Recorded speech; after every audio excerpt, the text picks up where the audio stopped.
What's up mga katams? Welcome to Tams Talk, ang podcast kung saan hindi lang tayo basta chika, kundi talakayan ng makabuluhan at pangmalakasan. Ako si Angeline. Ako si Ash. Yup, for our first episode, ang title natin ay ang makabuluhang ganap ng mga babae sa lipunan noong panahon ng digmaan. Grabe, bigat agad, no? Kaya nga, title pa lang medyo mabigat na eh. So, syempre, bigatin din ang guest natin today. Kaya, wag na nating patagalin pa. Let's welcome our first two guests. Isang professor from a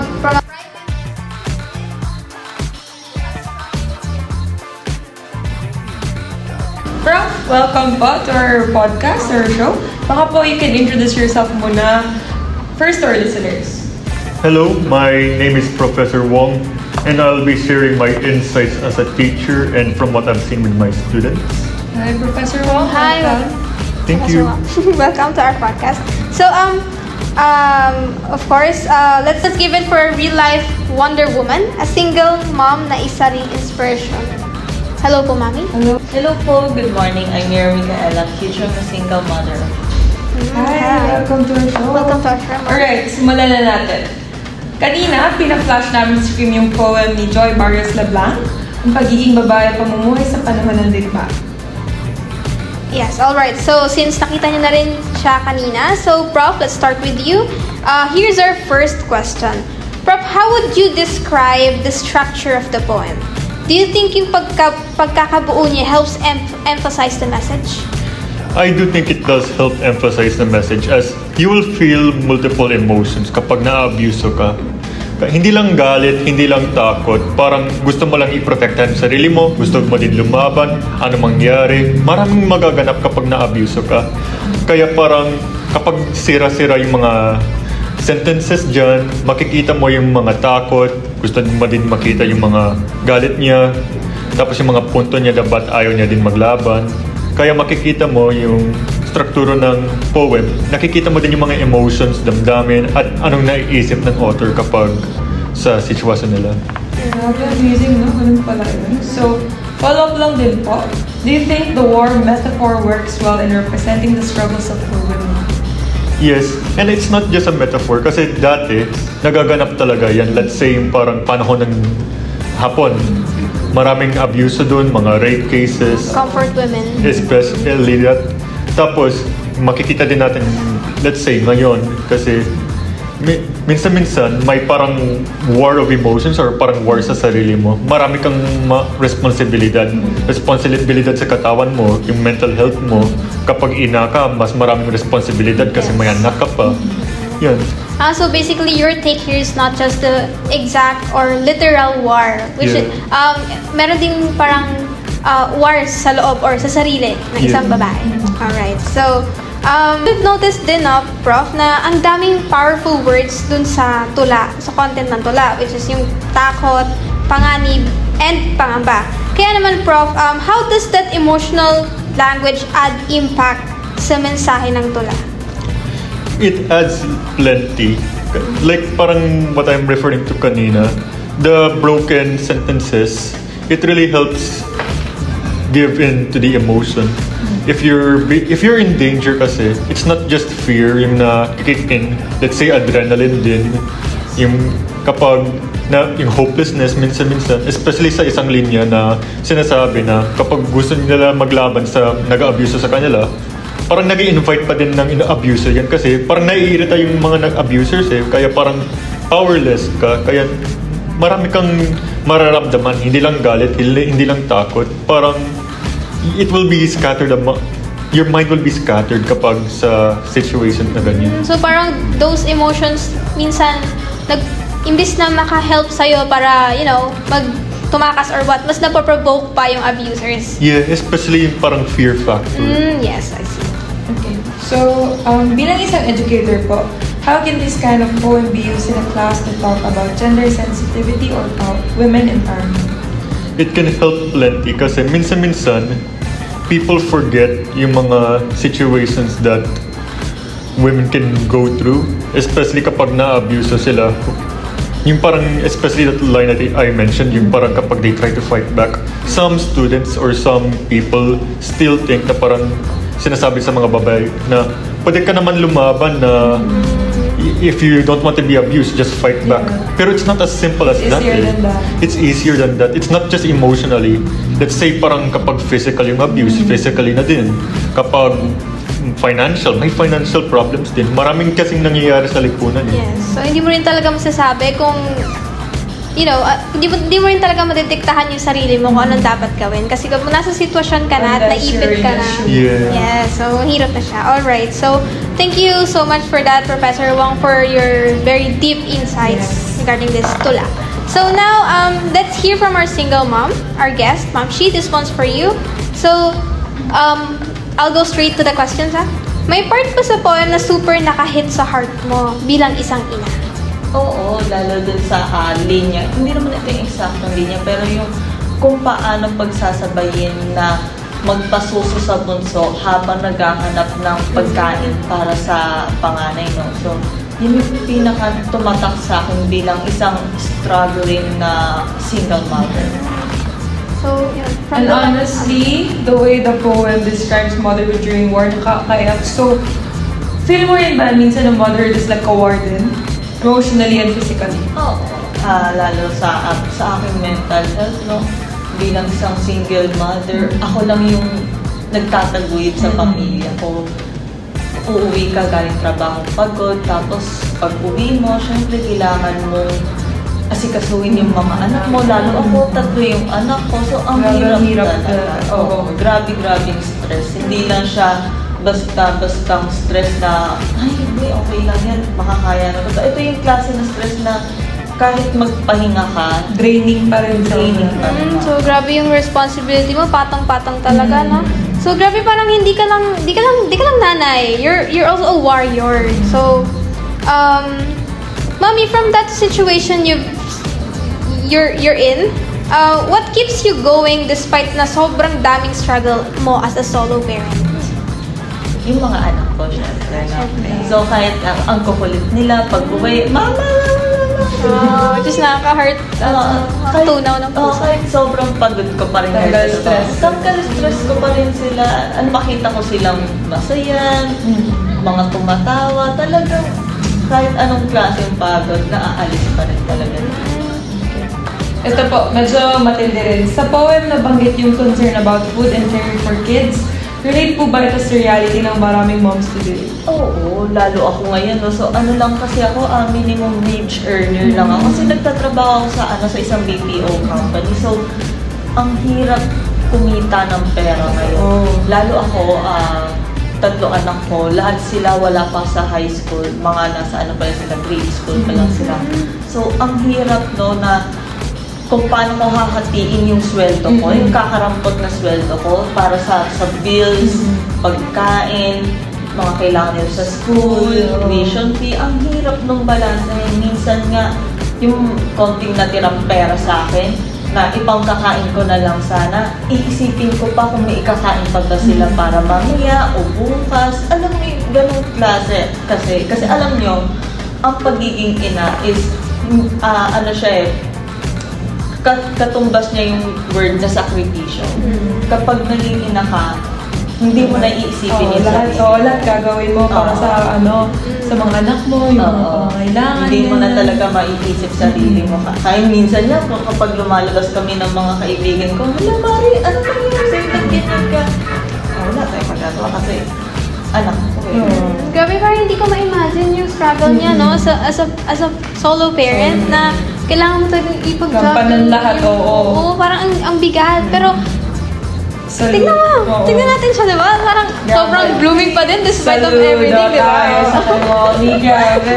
Parang iba pa rin talaga yung inspired ka despite of all the struggles you've had. No? Lalo mga anak ko. Yes, exactly. Nagtatak pa sila sa school. Oo, kita mo yun, diba? Sobrang kasi nandun yung guidance mo bilang despite na merong let's say lack na sa family nyo na wala silang tatay. Parang since you've mentioned na nagtatap pa sila sa mga sa mga klase nila, parang hindi nila parang feel na may pagkukulang kasi ikaw mismo binibigay mo na lahat para sa kanila, which is really Inspiring. Yes, and nakaka-proud. If ikaw man yung nanay ko ngayon, sobrang proud ako sa'yo. Napakagaling mo. Alright, so Thank you. Yeah. Thank you so much for having us and giving the time. Salamat din. Thank you too. Nailabas ko yung gusto kong basahin. Very short lang yung natin ngayon ng interview sa kanila. Pero very deep inspiring. Yes, exactly. So yeah, let's see you around. Thank you so much. Thank you. Alright, now moving on to someone from the younger generation. Isang student na may fresh take about the poem. May we call on our guest student? So hi, welcome to Tam's podcast. Hello po. So yeah, introduce yourself first to our viewers and listeners. Hello, I'm Shima Singayan. I'm a student from FEU, a political science student. Hi, Shima. Welcome to our podcast. Okay, simulan na natin sa feels. Kasi diba kahit student ka, ang daming hugot sa poem. So here's the first question. Anong line sa poem yung pinaka nakakonect ka emotionally? So, nung nabasa ko kanina yung poem, yung linya na ang pagiging babae ay walang katapusang pakikibaka para mabuhay at maging malaya. So, parang through this line, parang na-connect niya ako emotionally kasi nga, ramdam mo dito yung pagod ng mga babae na ipaglaban yung sarili nila sa mga discrimination na nangyayari araw-araw, gano'n.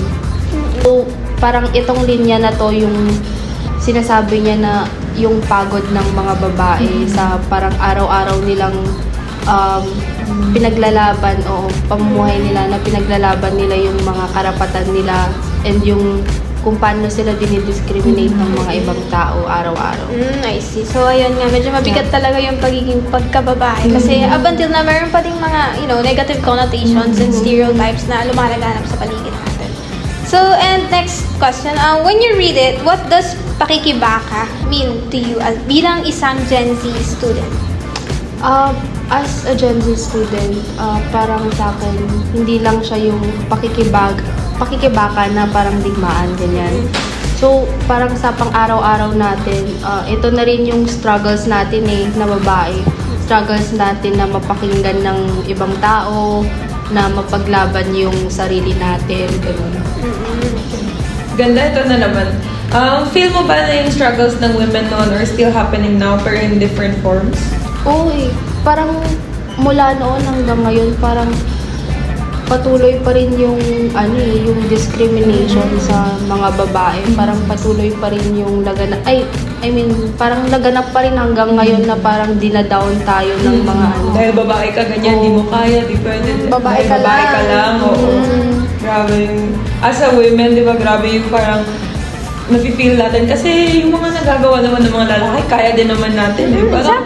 Parang nakaka-discriminate na parang nilalang lang tayo na babae ka lang, ganyan. Pero hindi lang tayo babae. Oo, Yes, tama yan. Hindi lang tayo babae. Hindi lang nagtatapos sa pagiging babae. Kung sino man tayo. Alright, so ito, as a student, anong role natin sa pag-promote ng equality for women? Sa generation natin ngayon, since laganap naman tayo sa social media, parang ang way na lang natin is to promote, since tayo sa social media ngayon kaya pwede namang post about promoting yung advocacy na gender equality, ganun, para marami ring taong makaalam, marami rin tayong mapagsabihan na yung hindi na parang sa ganitong point, parang nararanasan pa rin nga natin yung discrimination, gano'n. So, tama naman na yun. Lahat ng tao ngayon nasa social media. So, parang we use our voice through social media. Kasi yun naman talaga yung laganap. Tsaka doon na halos lahat ng oras ng tao ngayon sa phone. Yes, diba? right. Kahit uwi ka, kakain, naka-phone ka. So, parang it's a nice way din talaga. Okay, so, thank you so much Thank for you so that. much for having us, and we'll see you in the next podcast. Thank you. Thank you. So before we end our podcast, let's welcome our special guest. Drums, please. Mr. Marl. Fulyasco. Let's give him a round of applause, please. Okay, so, hello. Welcome to our podcast. So, Thank you for having me. Yes. We have here the legit critic. Yeah. Okay, literary Welcome. critic. So, welcome to the show again. sir. Because we have a special guest now, literary critic. Hello, Poster. Welcome to the show. Thank you. Alright, so we'll go. No. Before we delve into the questions, let's give us your brief background lang on how you became a literary critic. So, first and foremost, I was a professor at a private institution also before I became a literary critic. Kasi gustong-gusto ko nagbabasa ng mga criticism and of course, mga literary works. And of course, as a result, gusto kong na maging literary critic to share my insights, to share my knowledge, and of course, my professionalism when it comes to literary works. Sabi, bigat pala ng guest Work natin ko. ngayon. Imagine mo, nagbasa lang siya, naisip niya na maging literary critic. Hindi natin kaya. Okay. So, we'll go straight to the questions kasi excited na kaming marinig kung ano yung take mo sa tula natin. So, first, how would you describe Joy Barrios' writing style? And what makes her unique? So, gusto ko lang siya introduce, because some people, especially students, hindi naman siya talaga masyadong kilala. Not unlike Francisco Balagtas, sila Jose Rizal, sila kung sino pa yung mga famous na literary authors natin during yung mga past natin na authors. So, si Leblanc kasi, talagang focus yung works niya when it comes to feminism. Pero hindi yun nakaton sa isang focus lang. Kumbaga, from feminism, nagkakaroon din ng connection sa mga social issues. Like for example, yung feminism, pwede siyang kumonect sa ibang social issues like discrimination, gender sensitivity aspects, and madami pa. Well, I want to share din sa inyo na hindi ko pa totally na-meet si Leblanc since syempre mataas na siya. And also, I think she graduated in University of the Philippines. As a literary critic, gusto ko din siya ma-meet at some point kasi magaling siya talaga. Of course, she was the greatest pioneer when it comes to literary works. That's nice, Carol. And ito, sa mismong poem, anong literary devices yung pinaka nag-stand out para sa inyo? When it comes to the literary devices na na-encounter ko dun sa poem nga niya, noong 1990 kasi, yun, pinublish niya yung ang mga babae sa panahon ng digma. So, she published that in 1990 and of course, naging rampant na yung word na war. So, yung literary device, I can speak of general information na lang ng literary device is yung paggamit niya ng term na war. Kasi kung mababasa natin yung poem na yun, makikita mo na yung war hindi lang nangyayari sa labas ng bahay, kundi nangyayari din sa loob ng bahay. Kumbaga, yung literary device were used to describe the experiences of that, kung sino man yung babae na yun na nakaranas ng sariling war sa lipunan at sariling war pagdating sa sarili. Alright, so since you've mentioned that metaphor war, so do you think using that war as a metaphor for womanhood was effective? Of course, kasi si Leblanc, most of her works kasi focus on the role of women sa lipunan natin. So when we say about the war, lalo na dun sa poem, parang talagang diniscuss dun the way how war works pagdating sa mga babae. For instance, sa lalaki, di ba?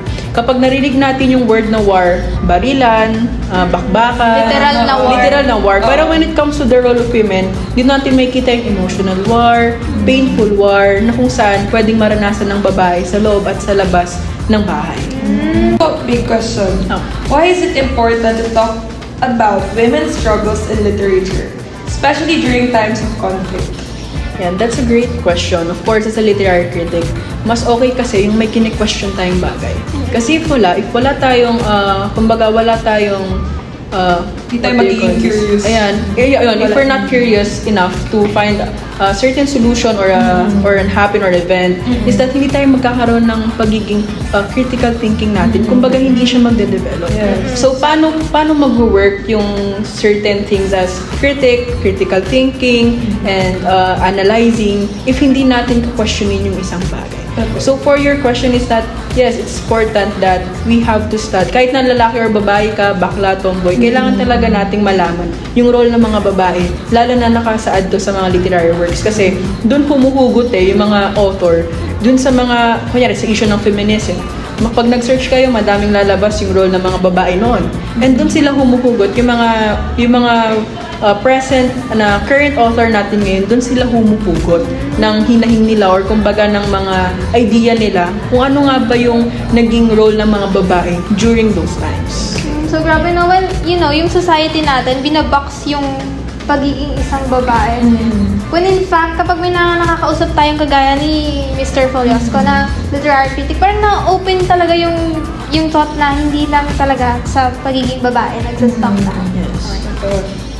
So ito, last na po. Although we wanted to hear more about you kasi very insightful ka magsalita kasi. But this is our last question, no? What do you think is the value or contribution of this poem to Philippine literature and today's social awareness? As mentioned earlier, is that yung role kasi ng Filipino women, when we compare to the Western culture ideas, is that yung pagiging nanay is enough na. Kumbaga, if nanay ka na, mabuti kang nanay, okay na.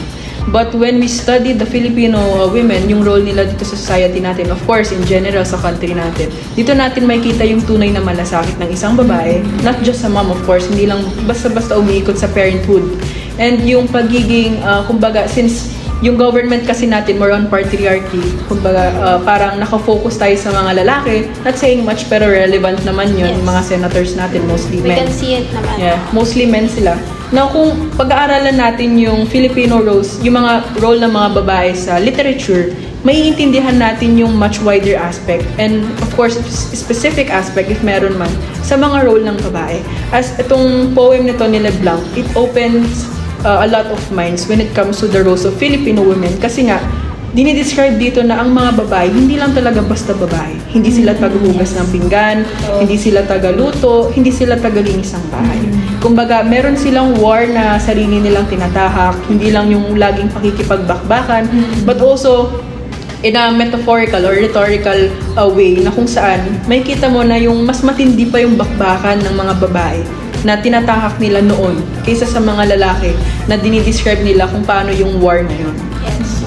Sobrang, very, very inspiring. Lahat parang nag-open yung mind ko about sa parang field na yun. Kasi wala naman masyado tayong alam sa mga ganun na bagay. Unless we open our mind, our curiosity, we talk to like speakers or like the critics like him.